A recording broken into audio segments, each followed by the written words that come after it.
ಕೊಡಬೇಕಾಗಿತ್ತು, ಯಡಿಯೂರಪ್ಪ ಅವ್ರು ಕೊಡಬೇಕಾಗಿತ್ತು. ಅಂದ್ರೆ ಬಡವ್ರ ಬಗ್ಗೆ ಯಾರಿಗೂ ಕಾಳಜಿ ಇಲ್ಲ. ಈ ಗ್ಯಾರಂಟಿದಲ್ಲೂ ಇಷ್ಟು ದುಡ್ಡು ಕೊಡ್ಬೇಕಾದ್ರೆ 9,400 ಕೋಟಿ ನೀವುಗಳು ಅರ್ಥ ಮಾಡ್ಕೊಳ್ಬೇಕಾಗ್ತದೆ. ಬರೋ ತಿಂಗಳಲ್ಲಿ ತಿರ್ಗಾ 3ನೇ ತಾರೀಕು ಮನೆ ಮುಖ್ಯಮಂತ್ರಿಗಳದು ಮೀಟಿಂಗ್ ಇಟ್ಕೊಂಡಿದ್ದೀವಿ ನಾವು, ಲೀವ್ ಮೀಟಿಂಗ್. ಅದ್ರಲ್ಲಿ 2ನೇ ಹಂತದ್ದು ಜುಲೈ ಎಂಡಿಂಗ್ ಅಲ್ಲಿ ಇನ್ನ 48,000 ಮನೆ ಸ್ಲಮ್ ಬೋರ್ಡು ಕೊಡ್ತಾ ಇದ್ದೀವಿ. ರಾಜೀವ್ ಗಾಂಧಿದಲ್ಲಿ 8,000 ಮನೆ, ರಾಜೀವ್ ಗಾಂಧಿ ಅಂದ್ರೆ ಎಲ್ಲ ಒಟ್ಟಾಗಿ ಸೇರಿ 56,000 ಮನೆಗಳು ಕೊಡ್ತಾ ಇದ್ದೀವಿ. ಏನಕ್ಕೆ ಬೇರೆಯವ್ರು ಕೊಡೋಕೆ ಸಾಧ್ಯ ಆಗಲಿಲ್ಲ? ಕೊಡ್ಬೋದಾಗಿದ್ದಿಲ್ಲ. ನಾವೇನು ಚುನಾವಣೆ ಟೈಮಲ್ಲಿ ಘೋಷಣೆ ಮಾಡಿರಲಿಲ್ಲ. ಈ 5 ಗ್ಯಾರಂಟಿ ಹಂಗೆ ಮನೆಗಳು ಫ್ರೀ ಕೊಡ್ತೀವಿ ಅಂತ ಘೋಷಣೆ ಮಾಡಿಲ್ಲ.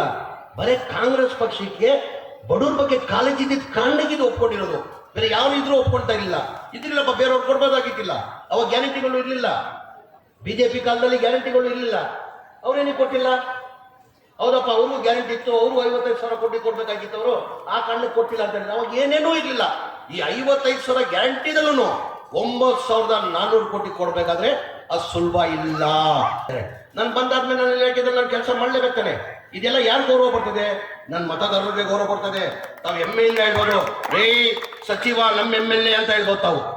ನಾನು ಮೈನಾರಿಟಿ ಮಿನಿಸ್ಟರ್ ಆದ್ಮೇಲೆ ಒಂದು ಇನ್ನೊಂದು ಸ್ಕೀಮ್ ತಂದೆ ನಾನು. ಡ್ರೈವರ್ ಒಬ್ಬ ಮಾಲೀಕ ಆಗಬೇಕು. ಎಷ್ಟು ದಿನ ಅವ್ನು ಡ್ರೈವರ್ ಆಗಿ ಕೆಲಸ ಮಾಡ್ತಾನೆ, ಅವನು ಹೆಂಡತಿ ಮಕ್ಳು ಅಂತ ಇರ್ತದೆ, ಅವನು ಮಾಲೀಕ ಆಗ್ಬೇಕಂತ ಹೇಳ್ಬಿಟ್ಟು ಒಂದು ಸ್ಕೀಮ್ ತಂದು 8.5 ಲಕ್ಷ ರೂಪಾಯಿ ಗಾಡಿ, ಬರೀ 50,000 ಅವ್ನು ಕಟ್ಟಬೇಕು. ಮಿಕ್ಕಿದ KMDC ಮೈನಾರಿಟಿ ಡಿಪಾರ್ಟ್ಮೆಂಟ್ನಿಂದ 3 ಲಕ್ಷ ನಾವು ಸಬ್ಸಿಡಿ ಕೊಡ್ತೀವಿ.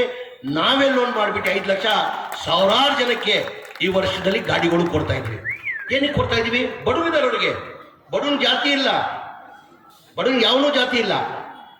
ನಾನು ಅದೇ ಮಾನ್ಯ ಮುಖ್ಯಮಂತ್ರಿ ಗಮನಕ್ಕೆ ತಂದಿದ್ದೀನಿ.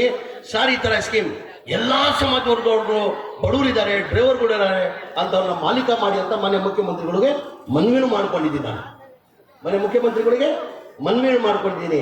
ಆ ಕಾರಣಕ್ಕೆ ನಮ್ಮ ಸರ್ಕಾರ ಇರೋದು ಬಡವ್ರ ಪರ ಸರ್ಕಾರ, ಬೇರೆ ಯಾರು ನಾವು ಇದಿಲ್ಲ. ನಾವು ಬಡವ್ರ ಪರ ನಮ್ಮ ಸರ್ಕಾರ ಇರೋದು. ಇನ್ನೊಂದು ಇವತ್ತು ನಾನು ಏನೋ ಬೇರೆ ವಿಧಾನಸೌಧದಲ್ಲಿ 11 ಗಂಟೆಗೆ ಒಂದು ಮುನ್ಸಿಪಾಲ್ಟಿ ಮಿನಿಸ್ಟರ್ ಒಂದು ಮೀಟಿಂಗ್ ಇಟ್ಕೊಂಡಿದ್ದಾರೆ. ಅಲ್ಲಿ ಮೀಟಿಂಗ್ ಇದ್ದಿದ್ದ ಕಾರಣಕ್ಕೆ ನಾನು ಹೆಚ್ಚಾಗಿ ಮಾತಾಡೋಕ್ಕಾಗಲ್ಲ. ತಮ್ಮೆಲ್ಲ ನಮ್ಮ ವಕೀಲರ ನಾಯಕ ಎಲ್ಲ ನಾಯಕರಿಗೆ ಒಂದು ಮಾತು ಕೇಳೋದು ಎಲ್ಲ. ನಾನು ಹೋಗಿ ಮಾನ್ಯ ಮುಖ್ಯಮಂತ್ರಿಗಳು ಇವತ್ತು 1 ಗಂಟೆಗೆ ದಿಲ್ಲಿಗೆ ಹೋಗ್ತಾ ಇದ್ದಾರೆ. ಸೊ ನಾಡ್ದೇನೋ ಭಾನುವಾರ ಅಲ್ಲ ಸೋಮವಾರ ಬರ್ತಾರೆ.